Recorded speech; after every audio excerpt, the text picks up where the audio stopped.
2 जून को सिंगापुर में 20वें Shangrila dialogue का आगाज़ हुआ।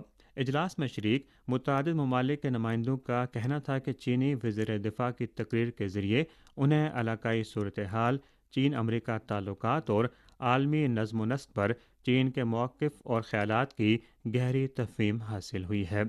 इंडोनेशिया के साबिक नायब वज़ीर ख़ारजा और अमरीका में इंडोनेशिया के साबिक सफ़ीर डैनो पार्डी जलाल ने कहा कि मेरे ख़्याल में ये एक बहुत मुफीद तकरीर है।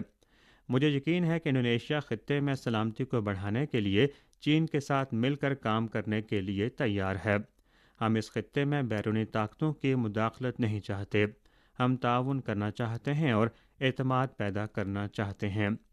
मशरक़ी तैमूर की वजारत दिफ़ा के शोबा दिफ़ाई पॉलिसी और आलमी ताउन के डायरेक्टर जनरल डोस संतोस ने कहा कि बहरा जनूबी चीन का मसला बहुत गौर तलब और अहम है। हम